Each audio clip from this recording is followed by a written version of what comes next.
Maintenant, vous êtes des hoaxbusters, hein, c'est-à-dire des traqueurs de fausses informations. Masque sur le visage, ces élèves sont à présent des détectives.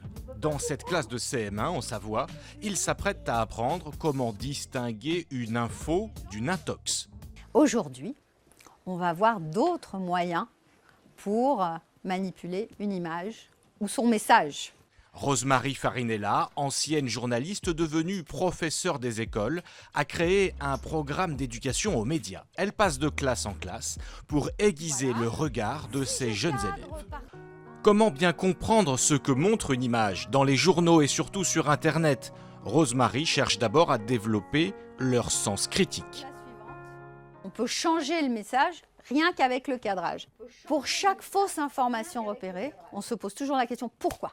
Pour faire rire ou pour convaincre, pour faire de la pub, du buzz, ou pour nuire. Quelle est la source? Qui signe le document? Avec ses séances hebdomadaires de 45 minutes, Rosemarie pousse ses élèves à s'interroger.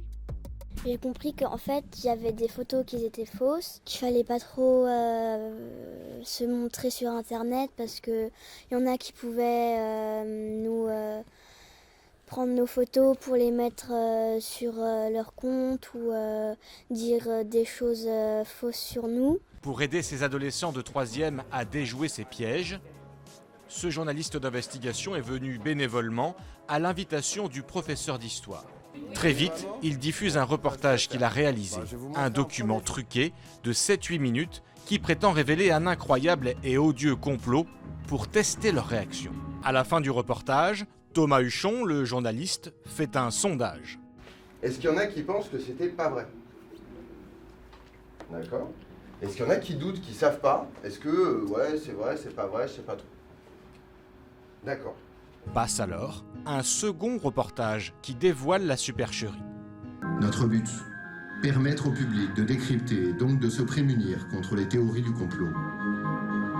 Les élèves regardent énormément de vidéos sur YouTube sans forcément avoir les outils pour analyser, pour comprendre et pour vérifier si les sources sont exactes, si les informations sont vérifiées ou pas.